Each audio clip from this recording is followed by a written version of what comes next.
Fana menuju baka. Penjelasan terperinci. Jalan Ma'rifatullah.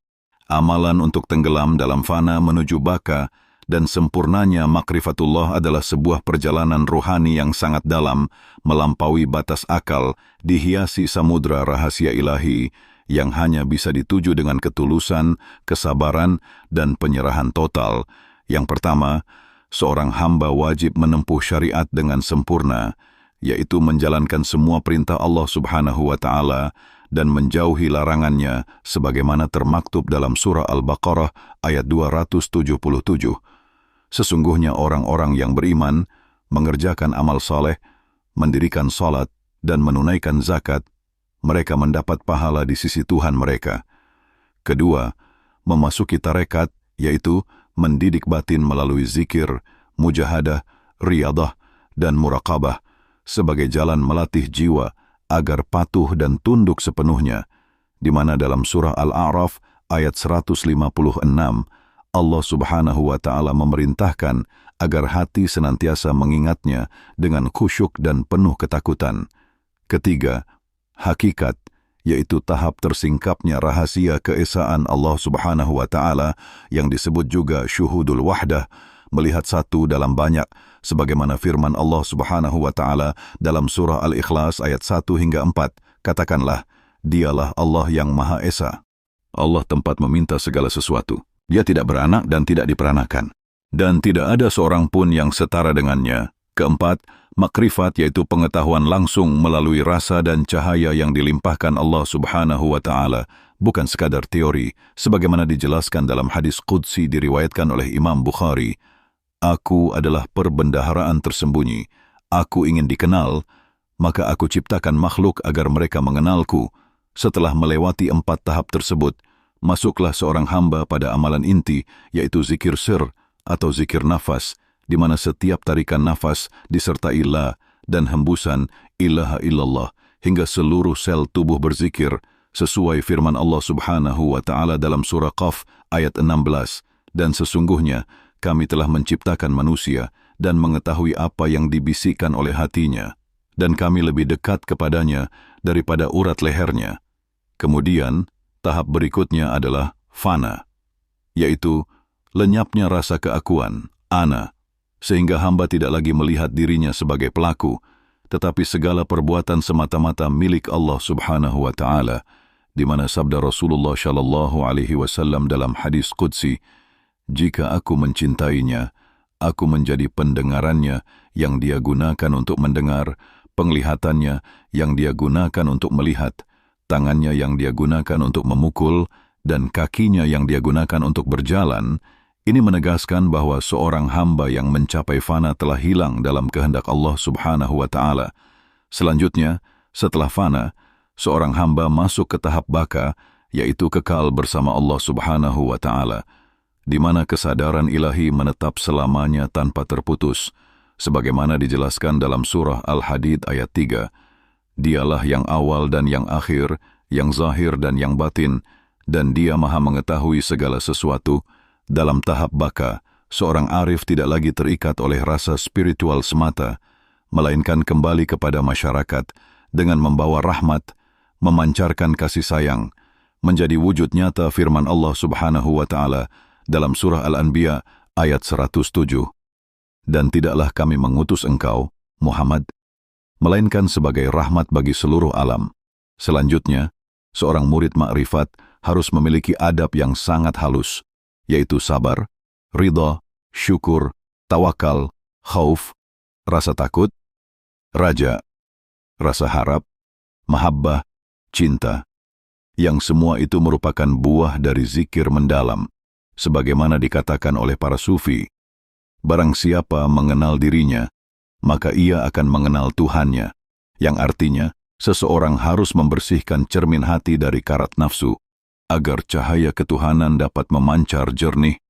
Kemudian, penting bagi seorang murid untuk memiliki guru mursyid yang bersanad jelas hingga Rasulullah Shallallahu Alaihi Wasallam, sebab jalan makrifat penuh ranjau halus, banyak hijab ruhani yang menipu seolah-olah seseorang sudah sampai pada hal baru permulaan. Selanjutnya, Amalan lain yang menguatkan adalah puasa sunnah untuk mengekang hawa nafsu. Qiyamul Lail untuk memperkuat hubungan malam dengan Allah Subhanahu wa Ta'ala, membaca Al-Quran dengan tafsir ruhani mendalam, serta khidmat kepada makhluk tanpa pamrih sebagai pengejauhan rahmat Allah Subhanahu wa Ta'ala. Di samping itu, memperbanyak istighfar adalah pintu penting untuk melebur dosa dan memantapkan rasa kehambaan, sebagaimana firman Allah Subhanahu wa Ta'ala dalam surah Nuh ayat 10 hingga 12, maka aku katakan kepada mereka, mohonlah ampun kepada Tuhanmu, sesungguhnya Dia adalah Maha Pengampun, niscaya Dia akan mengirimkan hujan yang lebat kepadamu dan membanyakkan harta dan anak-anakmu, dan mengadakan untukmu kebun-kebun dan mengadakan pula di dalamnya sungai-sungai. Selanjutnya, tanda-tanda orang yang sudah mencapai makrifat adalah tidak membanggakan diri, tidak merasa lebih suci, tidak mengaku telah sampai, justru semakin merasa hina dan lemah di hadapan Allah Subhanahu wa Ta'ala, karena dalam surah Al-Hujurat ayat 11 disebutkan, janganlah suatu kaum mengolok-olok kaum yang lain, boleh jadi mereka lebih baik daripada mereka, dan dalam hadis, Rasulullah Shallallahu Alaihi Wasallam bersabda, tidak masuk surga orang yang di dalam hatinya ada sebiji sawi dari kesombongan, maka seorang arif sejati selalu menyembunyikan makamnya, tidak menampakkan karomah, tidak mengejar pujian, melainkan hanya merindukan wajah Allah Subhanahu wa Ta'ala. Selanjutnya, dalam jalan fana dan baka, seorang murid harus menuntun lidah, mata, telinga, hati, dan seluruh anggota tubuh agar hanya digunakan untuk kebaikan. Sebagaimana dalam surah An-Nur ayat 30, Allah Subhanahu wa Ta'ala berfirman, katakanlah kepada orang laki-laki yang beriman, hendaklah mereka menahan pandangannya dan memelihara kemaluannya. Serta dalam surah Al-Ahzab ayat 70, hai orang-orang yang beriman, bertakwalah kamu kepada Allah dan katakanlah perkataan yang benar. Dengan demikian, keseluruhan perjalanan fana menuju baka harus dilandasi rasa takut dan harap yang seimbang. Sebab takut tanpa harap menjadikan putus asa, harap tanpa takut melahirkan kelalaian. Maka di tengah dua sifat ini terbitlah sifat mahabbah atau cinta yang tulus murni. Dan inilah pintu hakiki ma'rifat. Sebagaimana sabda Rasulullah Shallallahu Alaihi Wasallam dalam hadis riwayat Imam Tirmizi, seorang hamba akan selalu mendekat kepadaku dengan amal-amal sunnah hingga aku mencintainya. Akhirnya, ketika hamba benar-benar tenggelam dalam fana, maka sirnalah semua penghalang, segala hijab terangkat, hanya Allah Subhanahu wa Ta'ala yang wujud mutlak. Dan ketika masuk baka, hamba tetap sadar akan keberadaan Allah Subhanahu wa Ta'ala, tetapi hadir membawa rahmat ke seluruh alam, menjadi rahmatan lil alamin yang nyata, meneteskan kasih dalam setiap laku, tidak pernah berhenti memancarkan cahaya ilahi, sehingga hidupnya menjadi ayat-ayat yang berjalan, seperti dijelaskan dalam surah Fussilat ayat 53, kami akan memperlihatkan kepada mereka tanda-tanda, kami di segenap ufuk dan pada diri mereka sendiri, sehingga jelaslah bagi mereka bahwa Al-Quran itu adalah benar, maka lengkaplah perjalanan ma'rifatullah dari syariat, tarekat, hakikat, hingga ma'rifat, lalu tenggelam dalam fana, bangkit dalam baka, menuju kesempurnaan cinta ilahi yang tiada tara dan abadi. Dan setelah seorang hamba menyempurnakan perjalanan fana dan baka ini, maka dia akan menyadari bahwa segala wujud selain Allah Subhanahu wa Ta'ala hanyalah bayangan semu, ibarat pantulan bulan di permukaan air yang beriak. Ia tampak seakan nyata tetapi pada hakikatnya tiada. Sebagaimana dijelaskan oleh para arif billah bahwa wujud kita ini hanyalah pinjaman, ibarat pakaian yang kelak akan dilepaskan. Sebagaimana disebut dalam surah Al-Ankabut ayat 64. Dan kehidupan dunia ini tidak lain hanyalah permainan dan senda gurau. Dan sesungguhnya kampung akhirat itulah kehidupan yang sebenarnya, kalau mereka mengetahui. Di sini jelaslah bahwa hakikat hidup bukanlah pada jasad kasar, bukan pula pada capaian lahiriah, melainkan pada kesatuan rasa dengan Allah Subhanahu wa Ta'ala, sehingga ketika sudah fana, segala sifat tercela seperti sombong, ria, ujub, takabur, merasa memiliki, merasa berkuasa, lenyap sepenuhnya. Hanya tersisa sifat-sifat Allah Subhanahu wa Ta'ala yang penuh kasih, sabar, lemah lembut, pemaaf, dermawan.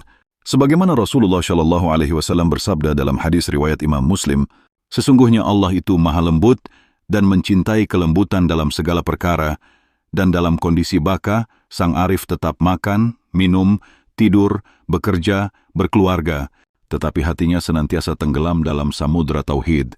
seakan setiap detak jantung bergetar menyebut nama Allah Subhanahu wa Ta'ala. Setiap helaan nafas adalah tasbih, setiap langkah adalah syukur, setiap kata adalah dakwah diam yang memancar melalui akhlak, sehingga orang di sekitarnya merasakan ketentraman. Di mana inilah manifestasi surah Ar-Ra'd ayat 28. Ingatlah, hanya dengan mengingat Allah hati menjadi tentram, maka seorang murid yang benar-benar mendalami makrifat tidak lagi sibuk dengan perbedaan mazhab, tidak membenci, tidak memaksa, melainkan menghormati setiap jiwa sebagai pantulan rahmat ilahi. Selanjutnya, dalam proses fana dan baka, seringkali seorang hamba diuji dengan rasa sepi, kesendirian, ditinggalkan, dihina, bahkan dianggap sesat. Islam datang dalam keadaan asing dan akan kembali menjadi asing, maka beruntunglah orang-orang yang asing. Orang-orang asing yang dimaksud adalah mereka yang menjaga keikhlasan, tetap istiqamah di jalan sunyi meski dicemuh, karena hati mereka sudah bersandar penuh kepada Allah Subhanahu wa Ta'ala, tidak tergoyahkan oleh pujian atau celaan. Selanjutnya, dalam martabat tertinggi, seorang arif dapat mendengar panggilan Allah Subhanahu wa Ta'ala dalam hatinya, merasakan getaran kehadirannya di setiap keadaan. Sebagaimana disebut dalam surah Al-Mujadilah ayat 7, tidaklah ada pembicaraan rahasia antara 3 orang, melainkan dialah yang keempatnya, dan tidak antara 5 orang, melainkan dialah yang keenamnya, dan tidak pula yang kurang atau lebih dari itu, melainkan dia bersama mereka di mana saja mereka berada. Inilah puncak rasa ihsan, yaitu seakan-akan melihat Allah Subhanahu wa Ta'ala, atau minimal merasa diawasi olehnya, sehingga hamba tidak pernah lengah, setiap gerak dan diam menjadi ibadah. Maka pada titik inilah makam fana sempurna, dan baka menjadi jalan kembalinya kesadaran kepada masyarakat, menjadi rahmat nyata, bukan sekadar konsep. Sebab seorang arif yang hanya berdiam di gua dan tidak membawa manfaat pada sekitar belumlah sempurna, maka Rasulullah SAW menegaskan dalam hadis, sebaik-baik manusia adalah yang paling bermanfaat bagi manusia lainnya. Di samping itu, tanda lain seorang arif sejati adalah menunaikan amanah dan menjaga akhlak, sebab puncak ilmu adalah akhlak, sebagaimana dalam surah Al-Qalam ayat 4, dan sesungguhnya engkau benar-benar berbudi pekerti yang agung, merujuk pada keagungan akhlak Rasulullah SAW. Sebagai teladan hakiki, selanjutnya, seorang arif tidak pernah merasa dirinya tinggi, justru merasa sebagai budak hina yang dipilih untuk merasakan sedikit rasa kehadiran Allah Subhanahu wa Ta'ala, dan rasa ini pun mereka jaga dengan takut yang mendalam, takut tergelincir, takut jatuh dalam ujub, takut diseret hawa nafsu ruhani yang sangat halus. Maka mereka memperbanyak munajat, memperbanyak tangisan di sepertiga malam terakhir, sebagaimana firman Allah Subhanahu wa Ta'ala dalam surah As-Sajdah ayat 16 hingga 17, lambung mereka jauh dari tempat tidurnya. Mereka berdoa kepada Tuhannya dengan rasa takut dan harap, dan mereka menafkahkan sebagian rezeki yang kami berikan kepada mereka. Seorang pun tidak mengetahui apa yang disembunyikan untuk mereka, yaitu yang menyenangkan pandangan mata sebagai balasan atas apa yang telah mereka kerjakan. Maka rasa takut dan harap selalu beriringan dalam hati mereka, agar selamat dari tipuan rasa yang licik. Selanjutnya, dalam tahap baka, sang arif tidak lagi melihat amal sebagai miliknya. Semua amal adalah anugerah, sebagaimana difirmankan dalam surah An-Nahl ayat 53. Dan apa saja nikmat yang ada padamu, maka dari Allah lah datangnya. Dan apabila kamu ditimpa bahaya, maka hanya kepadanya kamu meminta pertolongan, maka semua amal, baik ibadah lahir maupun batin, dilihat sebagai tajalli atau pancaran sifat Allah Subhanahu wa Ta'ala. Selanjutnya, sang arif senantiasa hidup dalam rasa syukur tak bertepi, sebab syukur adalah mahkota para kekasih Allah, sebagaimana difirmankan dalam surah Ibrahim ayat 7, dan ingatlah ketika Tuhanmu memaklumkan, sesungguhnya jika kamu bersyukur, niscaya aku akan menambah nikmat kepadamu. Tetapi jika kamu mengingkari nikmatku, maka sesungguhnya azabku sangat pedih. Maka setiap detik kehidupan diubah menjadi lautan syukur yang memancar ke seluruh lisan, hati, dan tindakan. Selanjutnya, tanda lain dari fana menuju baka adalah keluarnya cahaya wajah yang menenangkan, ucapan yang penuh hikmah, dan kehadiran yang membuat jiwa lain terasa damai. Sebagaimana para sahabat Rasulullah SAW menggambarkan, ketika kami duduk bersama Rasulullah, seakan di atas kepala kami ada burung yang hinggap karena suasananya sangat khusyuk dan damai. Maka inilah cerminan dari orang-orang yang telah menembus fana dan mencapai baka.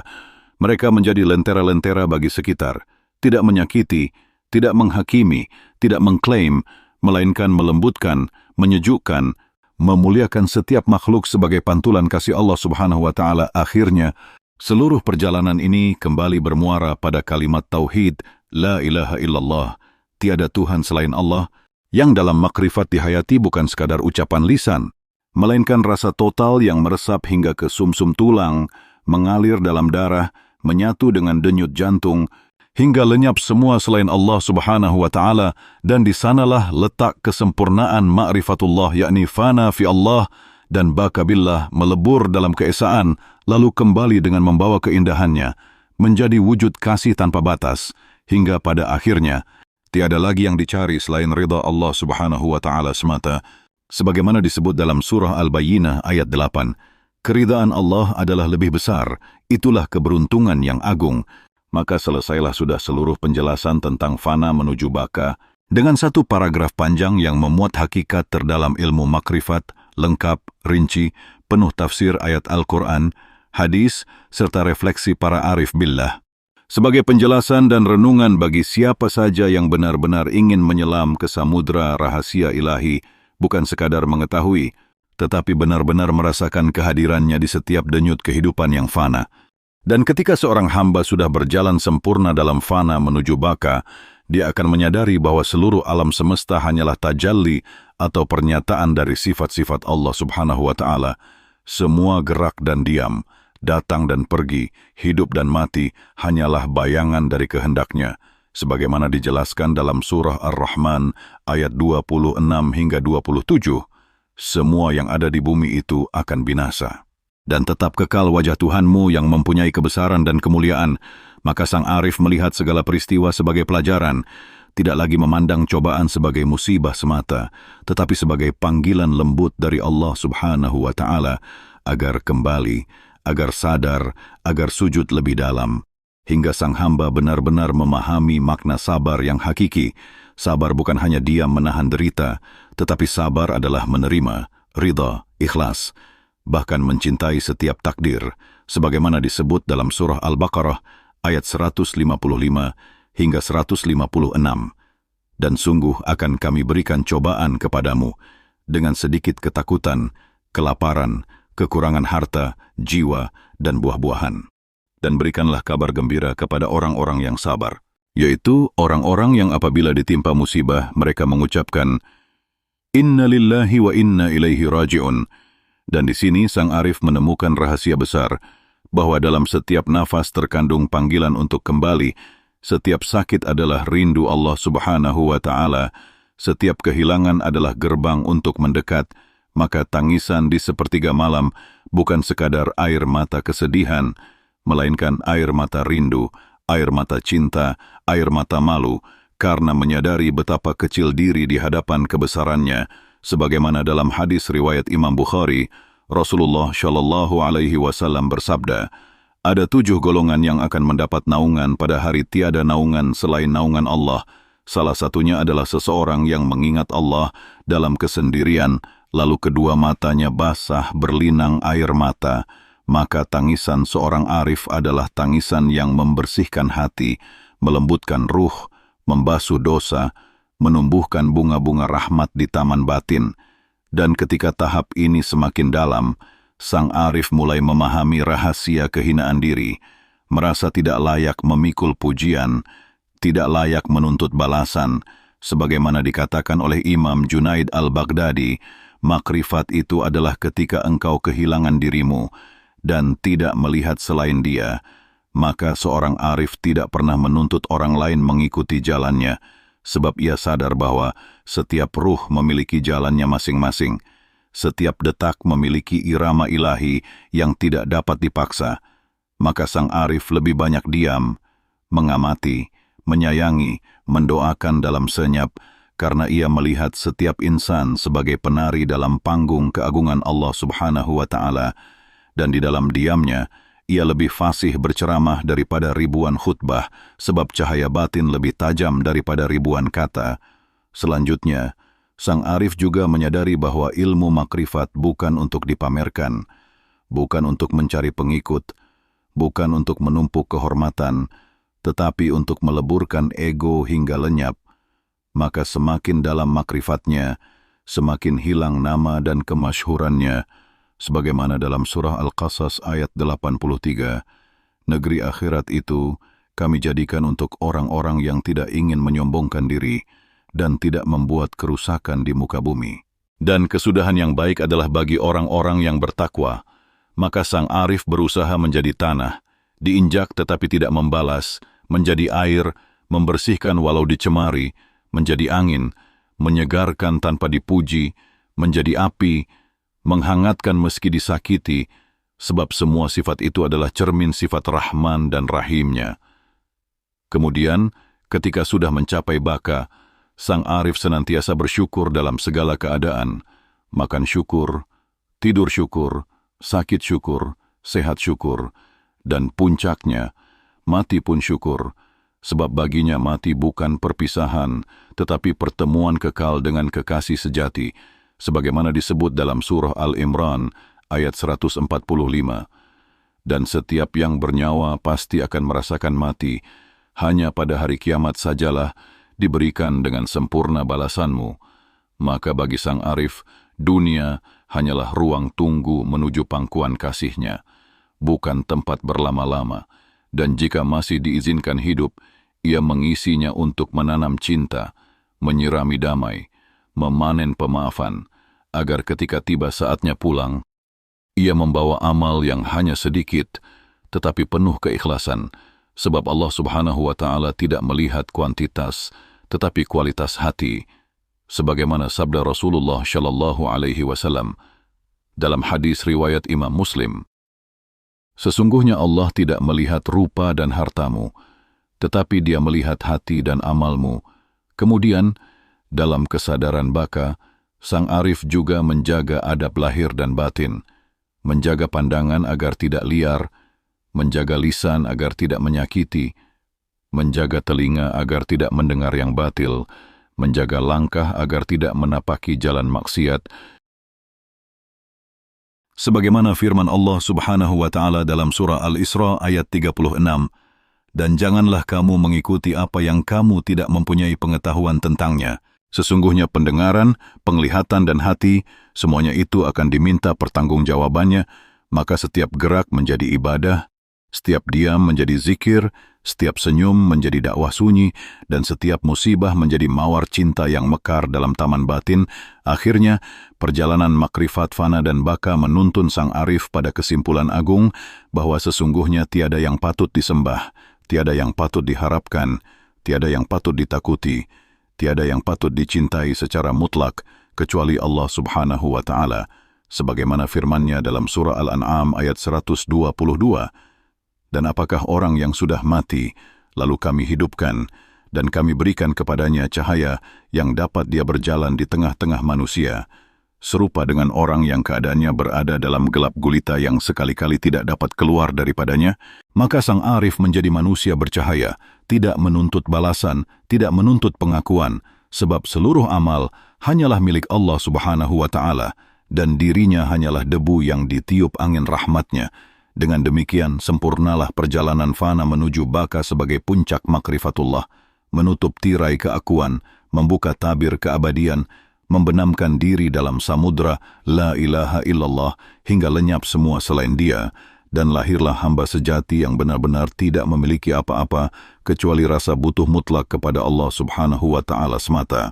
Dan pada akhirnya, sang arif yang telah menyempurnakan perjalanan fana menuju baka dan merasakan makrifatullah sejati akan menyadari bahwa segala bentuk ibadah lahir, amalan sunnah, zikir, tafakur, munajat, serta segala wirid dan mujahadah bukanlah tujuan akhir, melainkan hanyalah jalan untuk mendekatkan rasa kepada Allah Subhanahu wa Ta'ala, sebab semua amal hanyalah sarana membersihkan cermin hati, agar hati itu mampu memantulkan cahaya ketuhanan tanpa kabut nafsu dan debu kesombongan.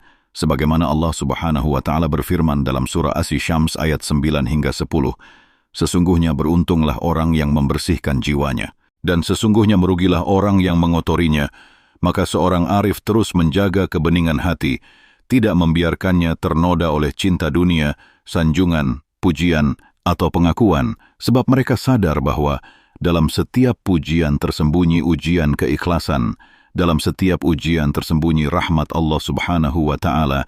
Maka seorang arif lebih memilih bersembunyi dalam kesunyian, berdiam dalam kelengangan malam, meneteskan air mata yang hanya diketahui oleh Allah Subhanahu wa Ta'ala, hingga kelak pada hari ketika segala rahasia dibuka, air mata itu menjadi saksi cinta yang paling tulus, sebagaimana disebut dalam surah Abasa ayat 34 hingga 37.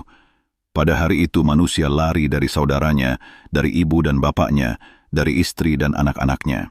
Setiap orang dari mereka pada hari itu mempunyai urusan yang menyibukkannya, maka sang arif yang telah fana dan baka akan memandang semua perpisahan, kematian, pertemuan, kelahiran, hanya sebagai babak sementara dalam panggung agung kehendak Allah Subhanahu wa Ta'ala. Mereka tidak akan terlalu gembira ketika diberikan, tidak terlalu sedih ketika diambil, sebab hatinya selalu berbisik, Hasbunallahu wa ni'mal wakil. Cukuplah Allah sebagai penolong kami dan sebaik-baik pelindung.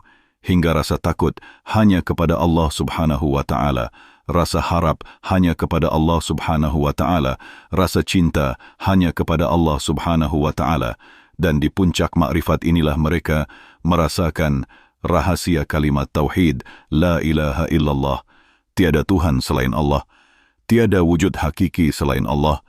Tiada daya dan upaya kecuali dengan izin Allah, sebagaimana disebut dalam surah Al-Hasyr ayat 21.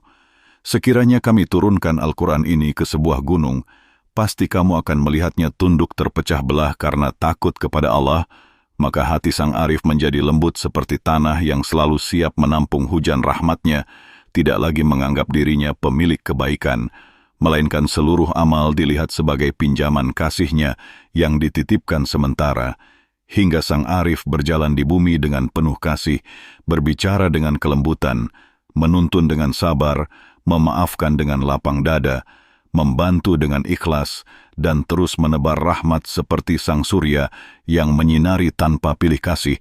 Maka dalam puncak perjalanan spiritual ini, sang arif mencapai makam abdiyat tertinggi, yaitu kehambaan murni, di mana diri sirna hanya Allah Subhanahu wa Ta'ala yang nyata, hanya kehendaknya yang diikuti, hanya ridhanya yang diharapkan.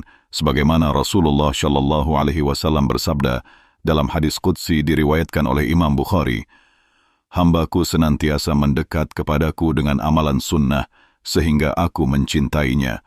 Jika aku telah mencintainya, aku menjadi pendengarannya, penglihatannya, tangannya, dan kakinya." Maka disitulah sang arif merasakan kebebasan hakiki, bebas dari segala ketergantungan pada dunia, bebas dari keterikatan nama, pangkat, harta, bahkan bebas dari kebutuhan dipuji atau dihormati. Sebab bagi mereka, hidup adalah ladang untuk menanam benih kasih ilahi. Kematian adalah jembatan menuju pertemuan kekal dengan kekasih sejati. Dan di sanalah seluruh kerinduan akan berakhir dalam pelukan rahmatnya yang abadi. Maka sempurnalah fana dan baka, bukan hanya sebagai teori, melainkan sebagai pengalaman ruhani yang mengakar dalam setiap nafas, setiap detak jantung, setiap denyut nadi, hingga seluruh sel tubuh bersaksi bahwa tiada wujud hakiki selain Allah Subhanahu wa Ta'ala. Dan di akhir perjalanan ini, sang arif hanya memohon satu hal, yaitu husnul khatimah, akhir hidup yang diridhai, sebab tiada yang lebih berharga selain meninggalkan dunia dalam keadaan Allah Subhanahu wa Ta'ala tersenyum menerima, sebagaimana disebut dalam surah Al-Fajr ayat 27 hingga 30, "Wahai jiwa yang tenang, kembalilah kepada Tuhanmu dengan hati yang ridha lagi diridhoinya. Maka masuklah ke dalam golongan hamba-hambaku, dan masuklah ke dalam surgaku." Maka itulah penutup agung perjalanan makrifatullah, fana menuju baka, lenyap dalam keesaannya, bangkit membawa rahmatnya, hingga kembali kepadanya dalam pelukan kasihnya yang tak terhingga. Semoga Allah Subhanahu wa Ta'ala memudahkan kita menempuh jalan sunyi ini, meneguhkan hati kita dalam iman, memperindah akhlak kita, membersihkan cermin hati kita, dan menuntun kita semua agar kelak pulang dalam keadaan tenang, ridha, dan diridai. Amin ya Rabbal Alamin.